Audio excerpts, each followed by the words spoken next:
여러분 안녕하십니까? 얼마 전에 국민의힘 정진석 위원에게 실형을 선고했던 좌편향 판사인 박병건 판사 사건. 지금 현재 법조계가 박병건 판사 때문에 법원이 개망신, 발칵 뒤집어졌다라고 전하고 있습니다.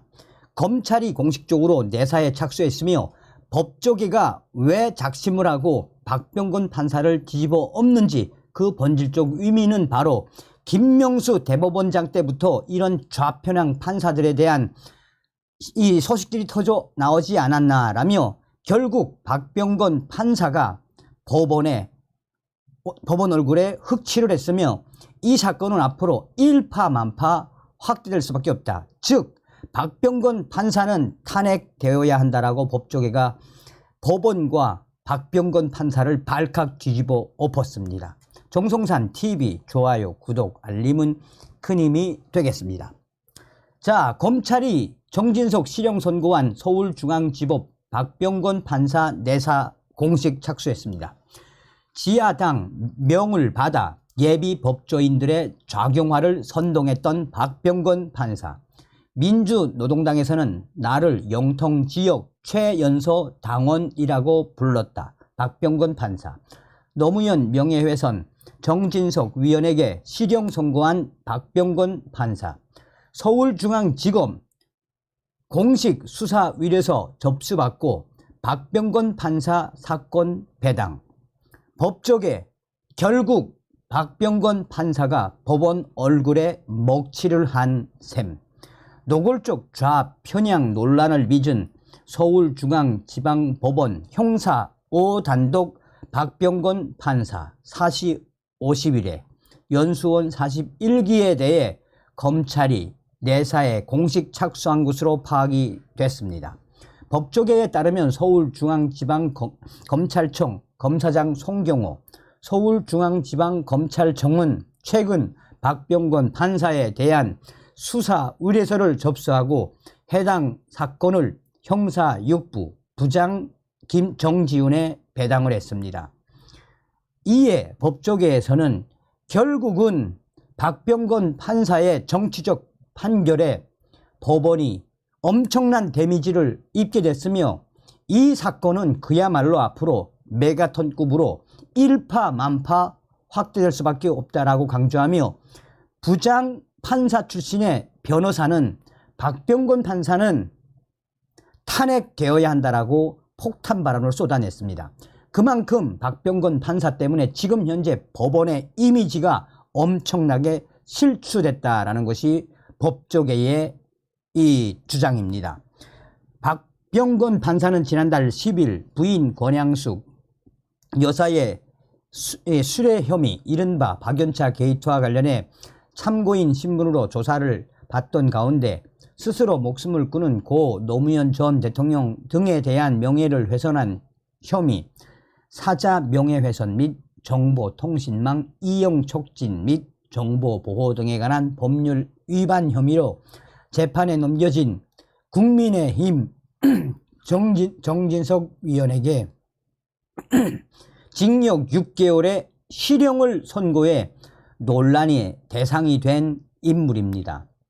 서울중앙지방법원 2022 고단 5976 검찰의 구형은 벌금 500만 원에 불과했지만 박병건 판사는 징역 6개월을 선고해 법조계에서도 당시에 굉장한 파문이 일었으며 엄청난 충격의 인물이 되었던 박병건 판사.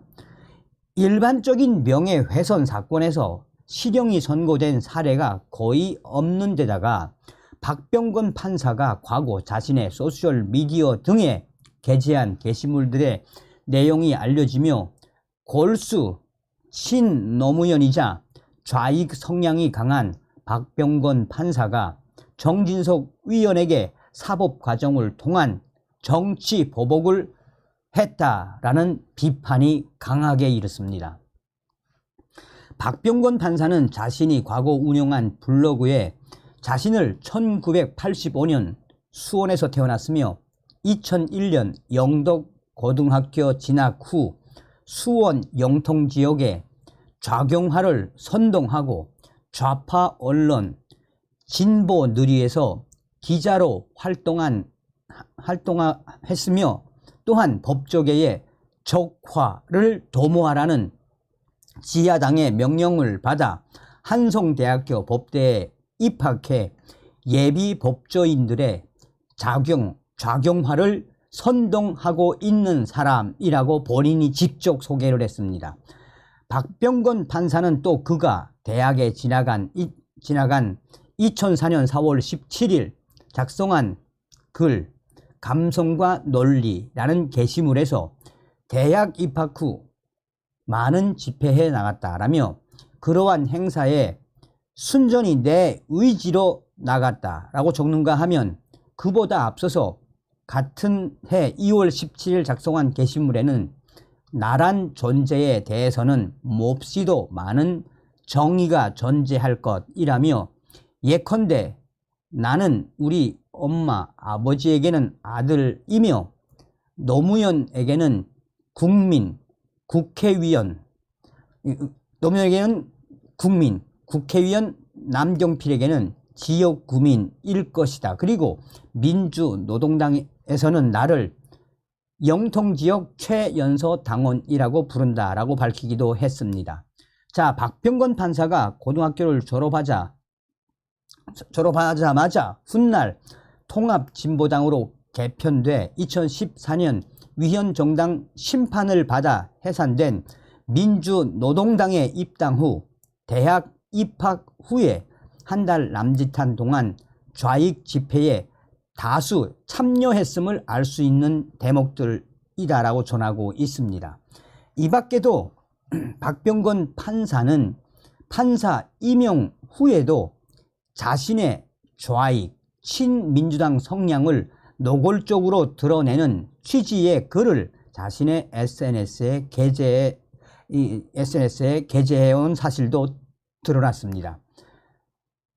진정인은 박병건 판사는 자신이 국내에서 북한 정권의 대남 적화 전략을 수행 중인 지하당의 명령을 받아 법조계의 적화를 도모했다고 자백한 만큼 국가보안법 등 관련 법률 위반 혐의가 있는지 조사를 받아야 하는 사람이라며 이른바 김일성 장학금을 받아 법조계에 진출한 사람들이 적지 않다고 하는 풍문이 있는데 사실인지 반드시 따져봐야 한다라는 견해를 진정인은 강조했습니다. 한편 이에 앞서 시민단체 자유대한호국단 단장 오상정 자유대한호국단이 박병건 판사를 직무유기 및 국가공무원법 위반 혐의로 박병건 판사를 대검찰청에 고발한 바 있습니다. 이 사건이 터져 나온 이후에 지금 현재 가장 쓴소리를 쏟아내고 있는 것은 법조계입니다. 부장판사 출신의 모 변호사는 김명수 전 대법원장의 법원이 얼마나 좌편향이 되었었나라고 운을 뗀 이후에 현재 오죽했으면 검찰이 이 정치적 좌편향을 가진 박병건 판사를 수사하겠다라고 정진석 실형 선고한 서울중앙지법 박병건 판사 내사에 공식 착수했다라고 발표했겠나라며 이것은 박병건 판사 때문에 사실상의 이 법원이 개망신을 당한 것이나 다름이 없다.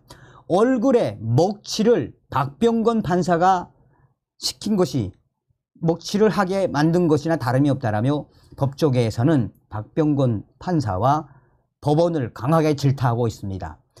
검사 출신의 또 다른 변호사는 우리가 여기서 잘 봐야 하는 것은 얼마 전 이재명 민주당 당대표에 대한 체포영장을 기각한 윤창원 판사, 사실상 문재인 전 정권의 법원이 좌편향되었다라는 것은 다 알고 있지 않나라고 전제한 뒤 결국 박병건 판사 때문에 법원이 얼마나 정치적으로 좌편향되었는지 그 더러운 민낯이 드러났다라고 박병건 판사와 법원을 발칵 뒤집어 엎었습니다. 다음 시간에 뵙겠습니다. 멸공.